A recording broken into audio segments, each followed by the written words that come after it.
नमस्कार प्रिय विद्यार्थियों, पुनः आपका स्वागत, हार्दिक अभिनंदन।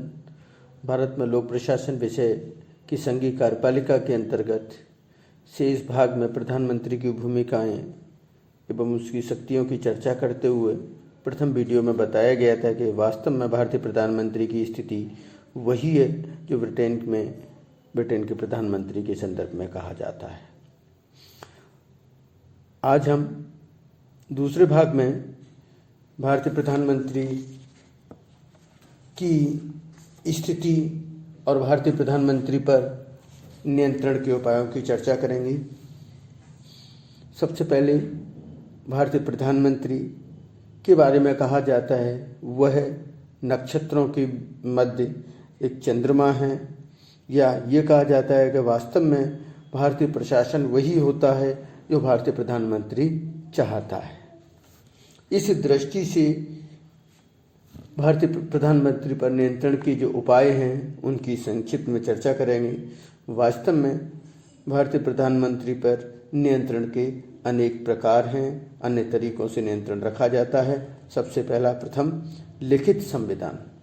भारतीय संविधान में प्रधानमंत्री की, कार्यपालिका की, विधायिका की शक्तियां निर्धारित की गई हैं और ऐसा कोई भी व्यक्ति नहीं है जो प्रधानमंत्री के रूप में इन शक्तियों का दुरुपयोग करे या अवहेलना करे। इसलिए लिखित संविधान के अंतर्गत ही प्रधानमंत्री को अपने कार्यों का निर्वहन करना होता है। नंबर 2, संघ व्यवस्था। भारत में संघीय व्यवस्था को अपनाया गया है और संघीय व्यवस्था के अंतर्गत राज्य और केंद्र दोनों सह अस्तित्व के आधार पर अपने अपने निर्धारित विषयों पर कार्य करने के लिए, कानून बनाने के लिए, उन क्षेत्रों में कार्यपालिका की भूमिका का निर्वहन करने के लिए उत्तरदायी होते हैं। अथवा दूसरे शब्दों में कहें कि प्रधानमंत्री संघीय क्षेत्राधिकार के अंतर्गत आने वाले विषयों तक ही अपनी कार्यपालिका शक्ति का प्रयोग कर सकते हैं। नेक्स्ट, संसदीय नियंत्रण। वास्तव में भारतीय संसद कार्यपालिका के ऊपर प्रभावी नियंत्रण रखती है। अगर कोई भी प्रधानमंत्री रहते हुए अपने कर्तव्यों से परे जाने का प्रयत्न करता है तो लोकसभा में प्रश्न के माध्यम से या अंततः अविश्वास प्रस्ताव के माध्यम से संसदीय नियंत्रण रखा जाता है, जिससे प्रधानमंत्री अपनी सीमाओं में रहते हुए कार्य संचालन करने के लिए मजबूर होते हैं।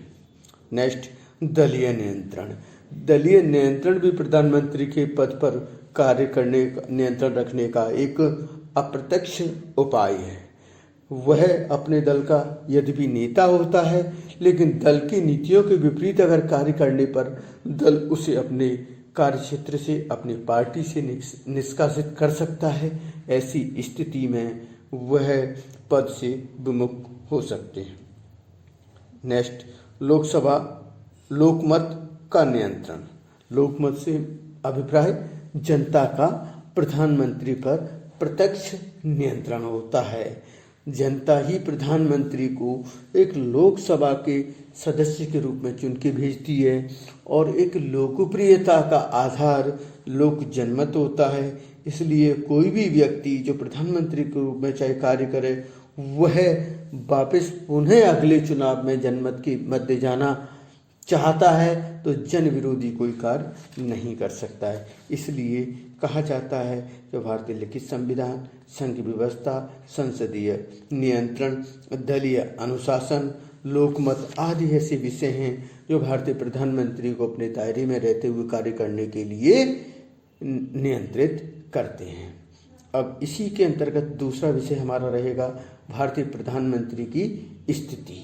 वस्तुतः इस विषय पर चर्चा करते समय हमें 3 चीज़ों पर ध्यान रखना पड़ेगा कि वास्तव में प्रधानमंत्री की स्थिति क्या है। वस्तुतः प्रधानमंत्री की स्थिति 3 बातों पर निर्भर करती है। पहला, उसका व्यक्तित्व। दूसरा, प्रधानमंत्री की पार्टी को लोकसभा में बहुमत। और तीसरा, प्रधानमंत्री पद के उम्मीदवार का अपने दल में स्थिति, अपने दल में हैसियत, अपने दल की नीतियों को प्रभावित करने की क्षमता। इन 3 आधारों पर प्रधानमंत्री की स्थिति का आकलन किया जा सकता है।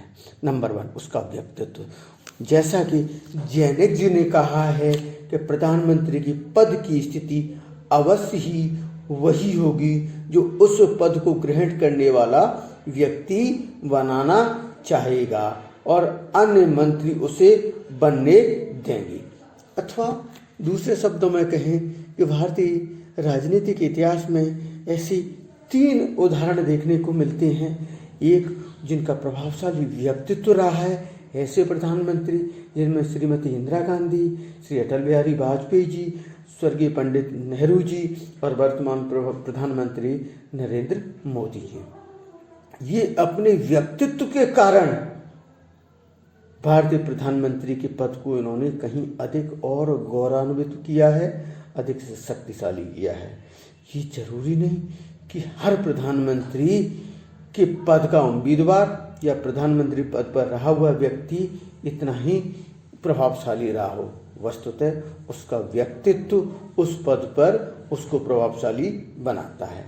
इसी कड़ी में जैसे चौधरी चरण सिंह, विश्वनाथ प्रताप सिंह, मोरारजी देसाई, चंद्रशेखर जी, देवेगौड़ा जी, इंद्र कुमार गुजराल, ऐसे अनेक प्रधानमंत्रियों की चर्चा की जाती है जिनका प्रभावशाली व्यक्तित्व नहीं था।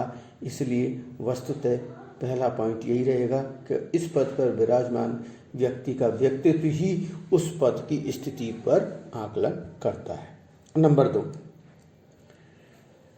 प्रधानमंत्री पार्टी को लोकसभा में बहुमत। अगर प्रधानमंत्री की पार्टी का लोकसभा में बहुमत, स्पष्ट बहुमत होता है तो निश्चित तौर पर प्रधानमंत्री अपनी भूमिका का निर्वहन अधिक शक्तिशाली रूप से सुदृढ़ता के साथ कर सकता है, जैसा कि पंडित नेहरू जी के समय में, श्रीमती इंदिरा गांधी के समय में देखने को मिला और वर्तमान में नरेंद्र मोदी जी के नेतृत्व में देखने को मिल रहा है। तीसरा पॉइंट है प्रधानमंत्री की अपने दल में स्थिति। ये भी बड़ा महत्वपूर्ण विषय है कि अगर प्रधानमंत्री अपने दल का स्वीकार्य नेता होता है और दल में उसकी इतनी हैसियत होती है, वह दल की नीतियों को, दल के संगठन को प्रभावित करने की क्षमता रखता है, तो निश्चित तौर पर ऐसा व्यक्ति प्रधानमंत्री का अधिक सशक्त दावेदार होता है और अपने प्रधानमंत्री के रूप में अपनी हैसियत प्रभावित करने की क्षमता रखता है, जैसा कि पंडित नेहरू जी के समय भी देखा गया है, श्रीमती इंदिरा गांधी जी के समय में भी देखा गया है। लेकिन कुछ उदाहरण ऐसे भी हैं जैसे चंद्रशेखर जी, देवेगौड़ा जी, मोरारजी देसाई, और एक समय तो देखें तो कांग्रेस कार्यकाल के दौरान ही डॉक्टर मनमोहन सिंह जी भी इसी श्रेणी में रखे जा सकते हैं।